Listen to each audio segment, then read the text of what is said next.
Hi everyone, it's Dr. Ramani and welcome back to this YouTube channel on all things related to narcissism.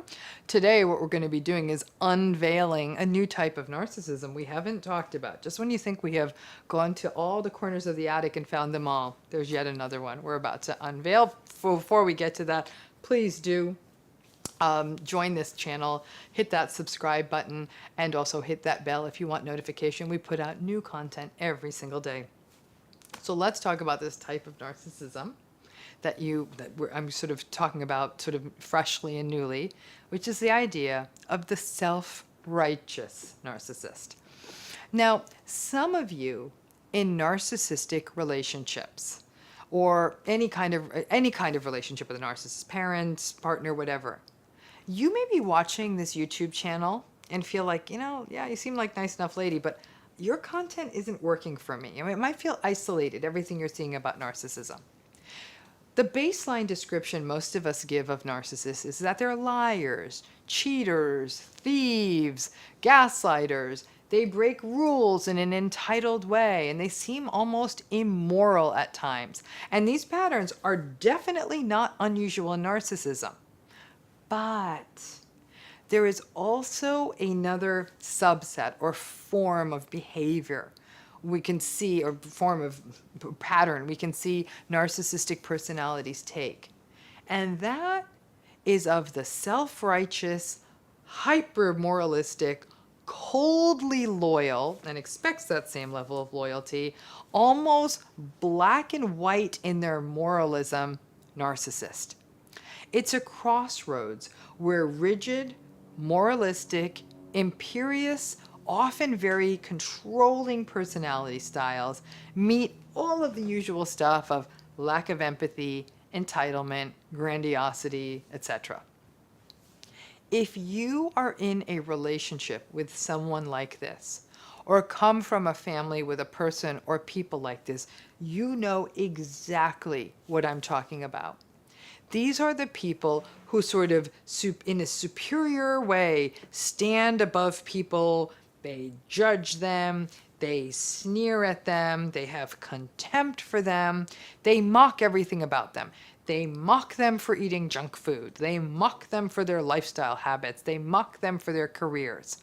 These are narcissistic people who expect an almost robotic, cold, military precision and compliance from other people. And they devalue emotion, human frailty, mistakes, and joy. These are the narcissists who actually would never cheat. They prefer the emotional control and the emotional high ground, or the high ground they get from not doing those immoral things. And worse yet, they are constantly monitoring you for your little moral mistakes, because we all make them, right? We tell white lies. Sometimes we fall asleep without brushing our teeth because we're so tired.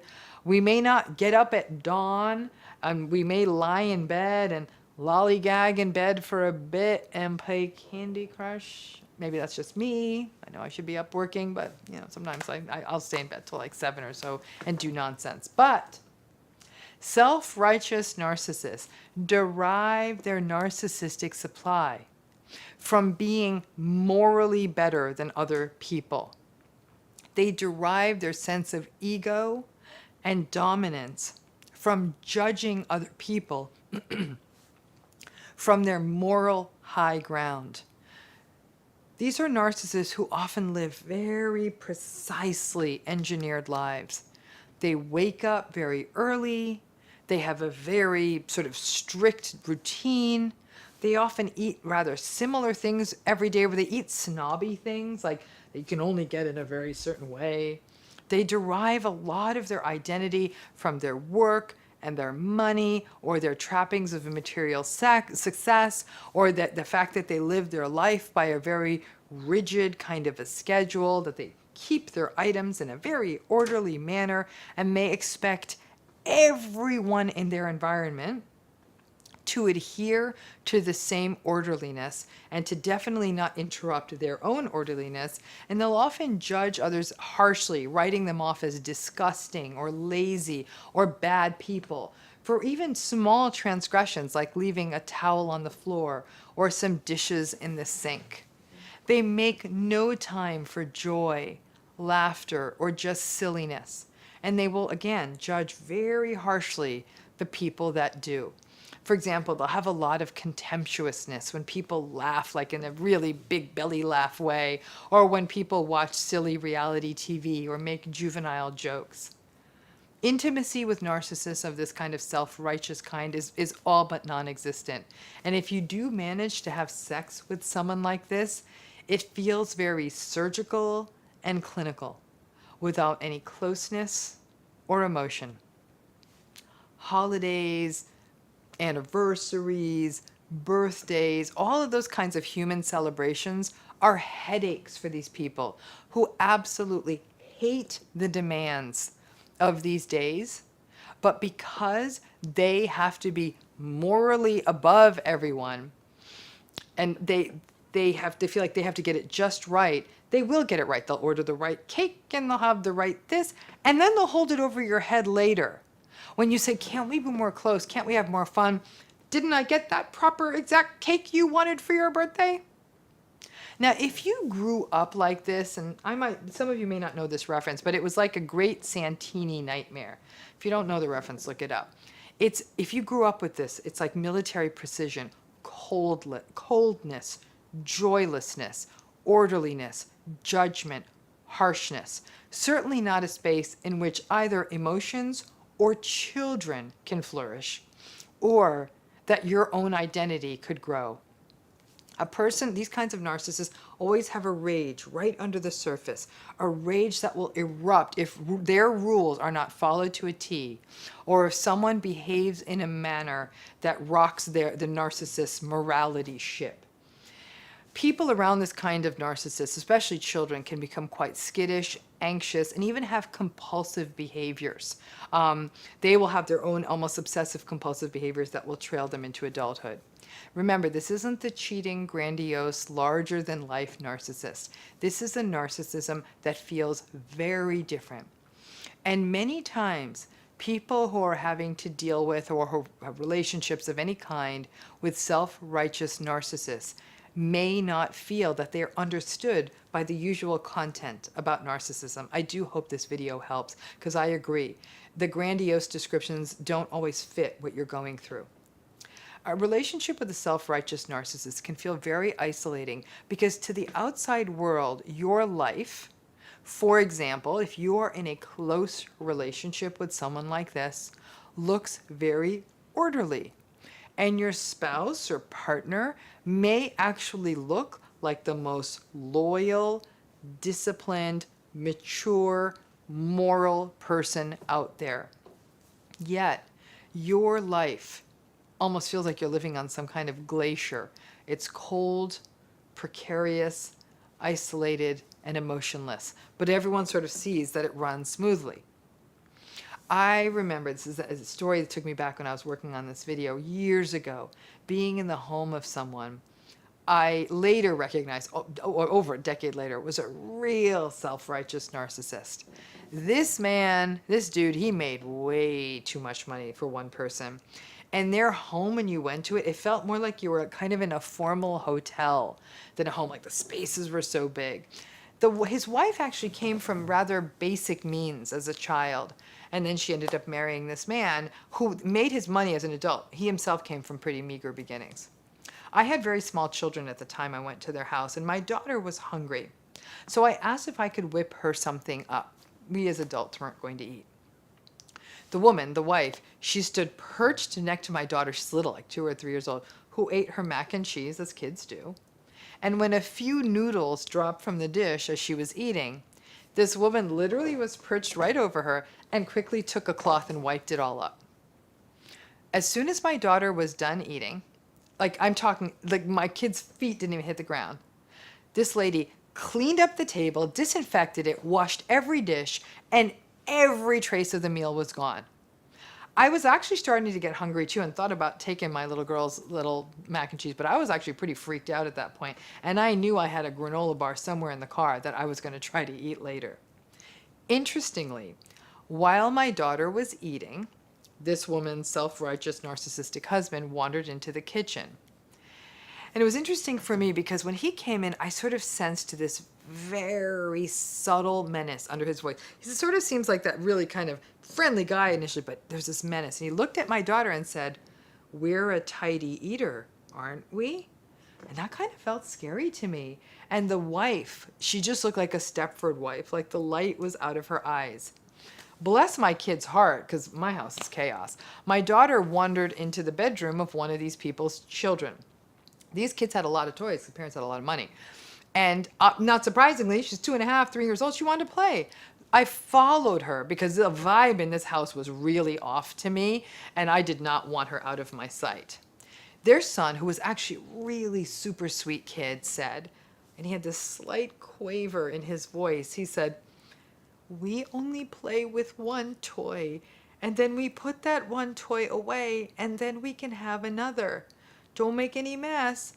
We can only really play it for 5 minutes." I wanted to get the hell out of there then, but my kid wanted her 5-minute routine of playing with the toy, and a couple of Legos came out, and the boy looked like he was on the verge of panic, as of course my kid is throwing the Legos, and I was like, "Honey, let me clean up the Legos," and we cleaned up the Legos, and we got the heck out of there. This is a man who was loyal, loyal, loyal, and everybody talked about his wife as somebody being so lucky because this guy made it, and she had that big, beautiful hotel-y house and fancy cars, and she didn't have to have a job outside of the home, and they went on amazing vacations. He was a guy who tended to hold court when he talked. It wasn't a conversation, it was being talked at. He talked about the money, he talked about how brilliant his investments are, he talked about Wall Street, and then he'd start on a whole rant about how he couldn't understand why other people couldn't make it on their own. Why does anyone have money problems? It must be because they're lazy. Blah, blah, blah. It was about 15 years ago, and I never went back to that place. But I never stopped thinking about that woman. My heart ached for her. And I remember as we drove away thinking I would rather live in a shabby apartment somewhere than living under those conditions. I don't care how big your dining table is. And I also felt sad that so few people probably had empathy for this woman, because they didn't. Because from the outside, it looked good. Being in the presence of a self-righteous narcissist means, and this sort of moralistic narcissist, means always feeling like you are a scolded 10-year-old child. Your room or your house or the kitchen isn't neat enough. Your food that you eat isn't healthy enough.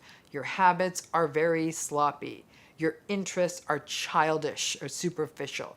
Your character isn't good enough. You don't work hard enough. And because of their choices, they like to sit above us all, and ostensibly, they're good at all these things. They eat healthy and they work hard. They frequently criticize people who have had bad luck in their lives. And they often accuse other people, especially people who've had some bad luck, of not working hard enough. In the world of the self-righteous narcissist, what doesn't matter are the things that are actually the most important things in life. Kindness, compassion, empathy, intimacy, joy, fun, the silly, ridiculous mistakes that make us people and that we learn from. I don't know, like sometimes burping at the dinner table. We've all done it. The rigidity of the self-righteous narcissist means that I can promise you this. They are never, ever going to change. They don't think there's anything wrong with them. They are not good candidates for therapy, and I say that from expertise. And they often sneer at the entire enterprise of therapy. They view it as weakness. They hate the emotion. They think it's a bad use of money. Their rigidity and their righteousness is the air that they breathe. and your mistakes, your foibles, your humanness. That's actually the fuel that fills their tank. They love being able to hold things over people. And their damn memory is like a bank vault. It doesn't lose anything. And they will easily, in an argument, raise your moral failing from 25 years ago. I don't know, when you paid a credit card bill late or something. I ache for people who had or have parents like this, or who have partners like this, because so many people don't get their pain. They do not understand what a person in a relationship with a self-righteous narcissist is going. They recognize the rigidity, but because self-righteous narcissists can often sell an image of success and morality, and they don't have the rough around the edges, cheaty, deceitful bits that we see in so many other narcissists, people may often miss it and miss the suffering of the person who has to live in the desolation that is the relationship with the self-righteous, hyper-moral narcissist. Self-righteous narcissists may be a type all their own. They definitely overlap out with some of the other types. They have some of the victimization we see in covert narcissists. Oh, I have to suffer being around all of these messy, sloppy, lazy people who are eating potato chips. If anyone worked as hard as me, if only they were working as hard as me and only treated their bodies like a temple. We also see some of the neglectful, quite a bit of the neglectful narcissistic pattern here, because this is a narcissistic type that does not offer any warmth or notice of people around them, unless the people around them make a mess or a mistake, or they need the person for something. Like neglectful narcissists tend to treat people like can openers. They're only useful when you need them. Once they're done with you, they sort of toss you back in a drawer. But self-righteous narcissism really is a unique subtype that requires more attention in a lot of this content about narcissism, because people in these relationships can get missed in our conversations and honestly in our clinical work about narcissism and narcissistic abuse. And many therapists may miss these patterns as well. So it's really important that they note them. It really sucks to have someone sit in judgment of you and to have to live this horrifically regimented life that they sell to you as somewhat superior. And many times people will destroy themselves trying to keep everything orderly for them. If you're in one of these relationships, it's a unique and cold, awful space. Also, there's a lot of overlap with the self-righteous narcissist and the communal narcissist. The communal narcissist, you know, those are the types that are the do-gooders, the humanitarians, the rescuers. Yet, even though they're out there rescuing elephants and raising money and doing all this good stuff, and I'm so great and I'm going to save people, then they'll really be horrible to their children or their families, that kind of thing. And that remember, for the communal narcissist, the validation is coming through the perception that they're doing all these good things. And people say, oh my goodness, you're such a great elephant rescuer. But the communal narcissist also is very focused on their moralism, on being very moralistic. Look how good a person I am. I give my time on the weekends to, like, it's sort of like the person's like, yeah, I can't come to your little game night. I volunteer at a soup kitchen on Wednesdays. And you're like, okay, you know, and it's kind of like, I feel bad that I'm telling everyone to come play stupid games and I should be volunteering at the soup kitchen. It's all about tone too. So many times it's oh, I'm so sorry I can't come. I have a volunteer gig on Wednesdays, but I'd love to come next time you do it, or whatever. There's a sort of holding it over you-ness, and so that communal self-righteous narcissist piece can overlap. If any of you have experience with self-righteous narcissists, drop them in the comments. It would really be interesting to hear what your experiences are, because like I said, this is a subtype that often gets missed, and people who are in these relationships often feel like no one's getting this because this isn't the big grandiose show person. This is something a little bit more bleak. Thanks again.